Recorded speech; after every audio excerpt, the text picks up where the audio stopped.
사랑 내게 있네. 그 사랑이 날 채우네. 주는 내게 있네. 그대로 날 채우네. 성경 이수를 걷다. 오늘은 신명기 14장입니다. 신명기 12장부터 가나안 땅에 들어가게 살 이스라엘 백성들에게 하나님을 어떻게 예배할 것인가에 대해서 계속 말씀하고 있습니다. 이스라엘 백성들은 이방인들처럼 아무 장소에서나 예배 드려서도 안 되고 반드시 하나님께서 자기 이름으로 이름을 두신 한 곳에서 예배를 드려야 했고요.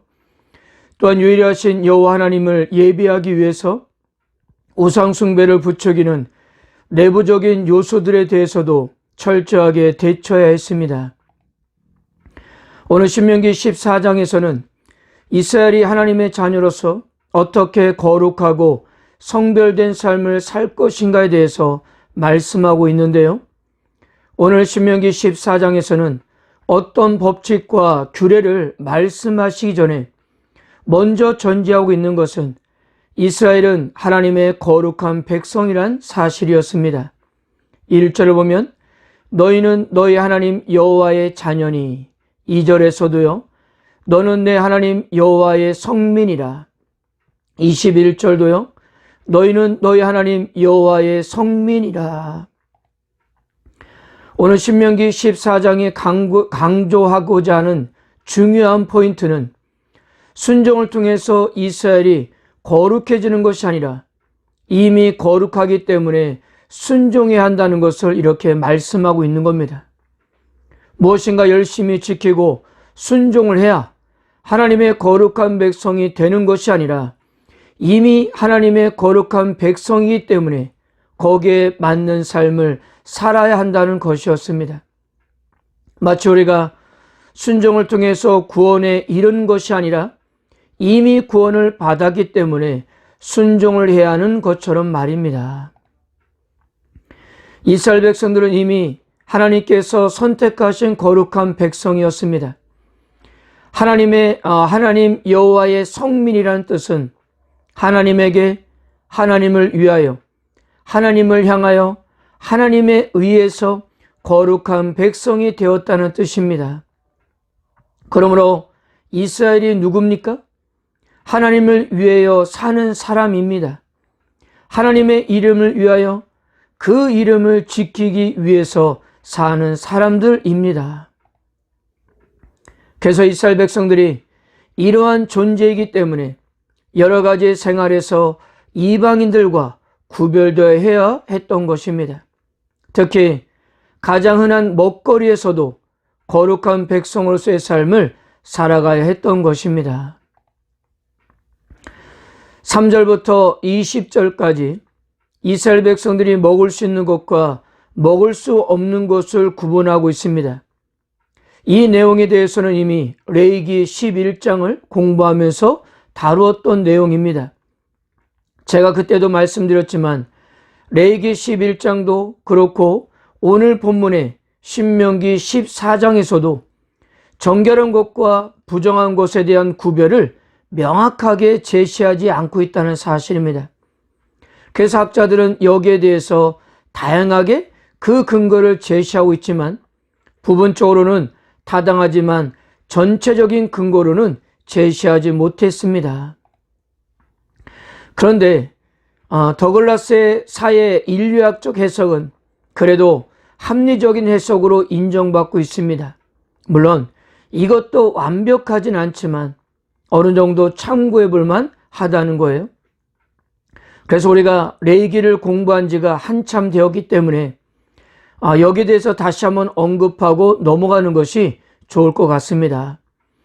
더글라스에 의하면 거룩과 정결의 개념을 온전함과 정상적인 것으로 보았습니다. 당시 히브리 사람들의 사고로는 정결한 동물은 정상적인 동물이요 부정한 동물은 비정상적인 동물이라고 그렇게 보았다는 겁니다. 새의 예를 들어보면 날 수 있는 두 날개와 걸을 수 있는 두 발이 있어야 했습니다. 물고기의 경우는 수영할 수 있는 비늘과 지는 어미를 가지고 있어야 했고요. 육지 동물은 뛸 수 있게 갈라진 굽과 새김질을 할 수 있어야 했습니다.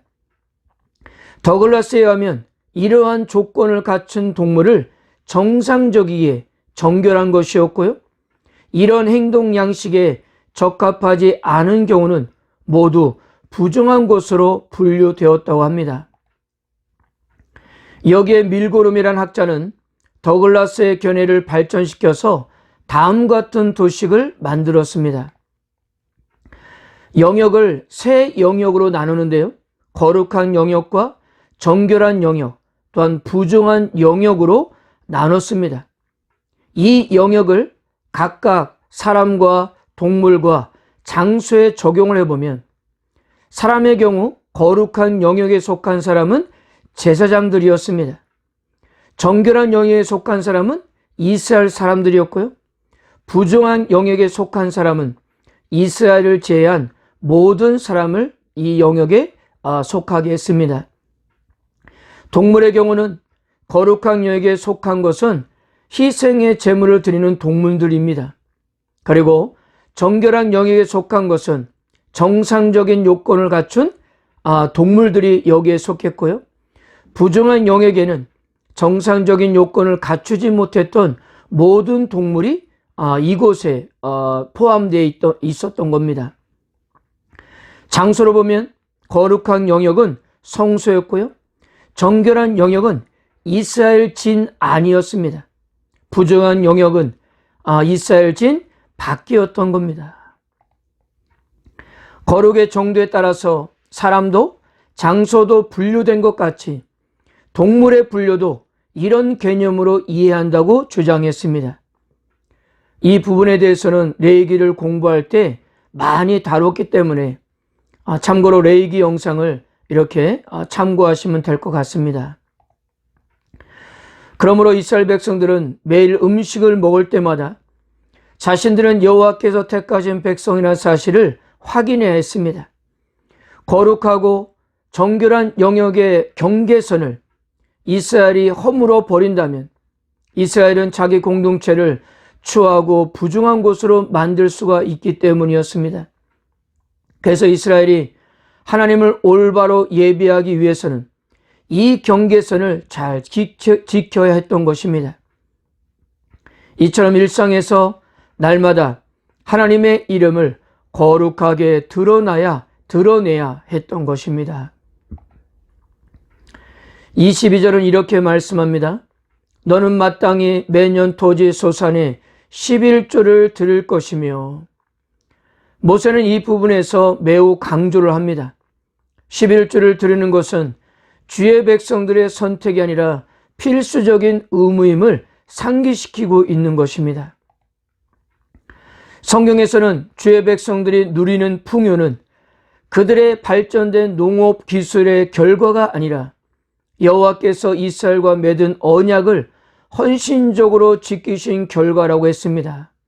그러므로 성경에서 11조는 자기 백성에게 많은 은혜를 베풀어 주신 하나님께 감사의 표현으로 드리는 예물이었던 것입니다.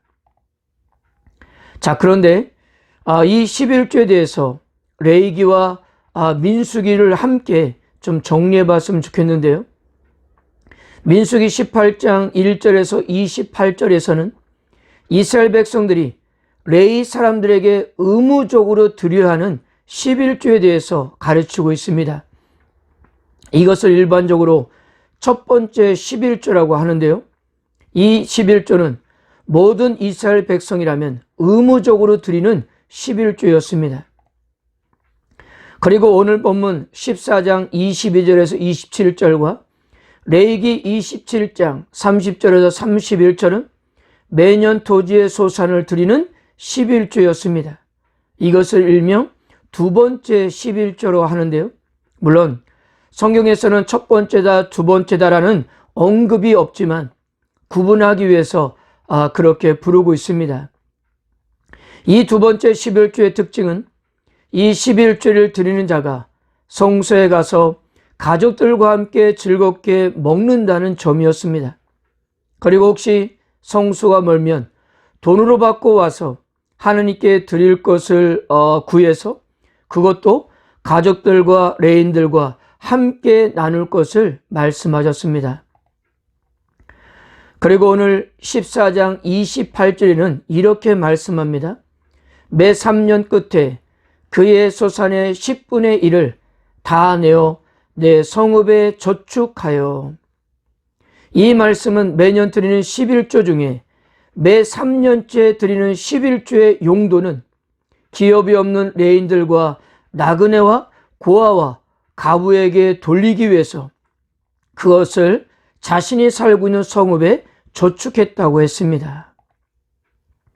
매 3년 중 2년은 11조를 가지고 성소를 찾아가 하나님 앞에서 온 가족이 즐기는데 사용하였지만 매 3년째 되는 해에 드리는 11조는 성소로 가져가지 않고 자신이 살고 있는 성읍에 사는 가난한 자들과 레위 사람들을 위해서 쓰도록 그렇게 했던 것입니다.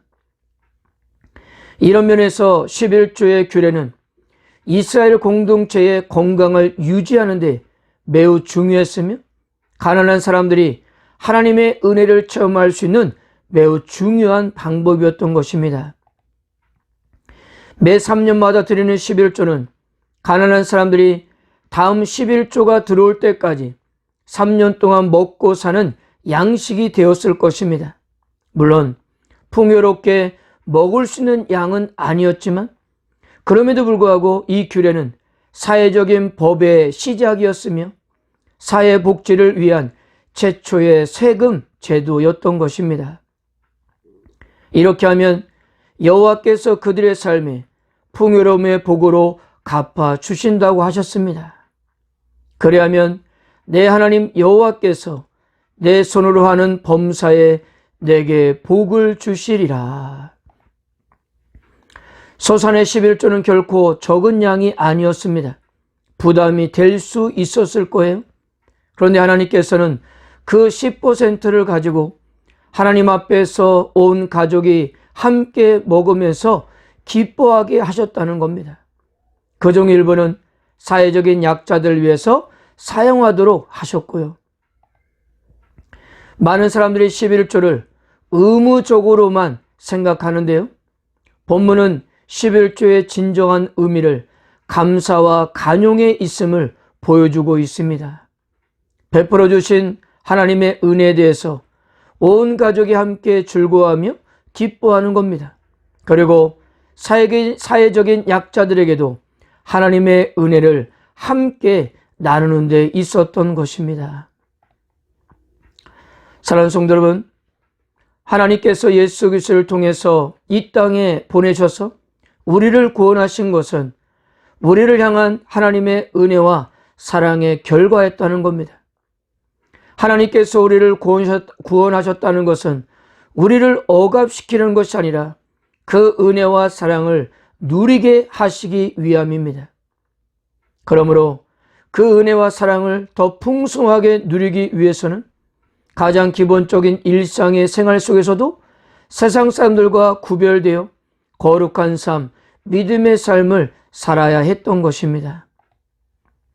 또한 하나님의 자녀로서의 의무에 있어도 최선을 다하는 것입니다. 믿음으로 드리고 걱정하지 마십시오. 믿음으로 섬기고 계산하지 마십시오. 그 믿음과 헌신에 하나님은 범사의 은혜로 함께 하실 것입니다. 오늘도 하나님께서 우리에게 주신 은혜를 먼저 생각하면서 주어진 하나님의 말씀을 감사함으로 기쁘고 즐거운 마음으로 순종할 수 있는 하루가 되시기를 주님의 이름으로 축복합니다.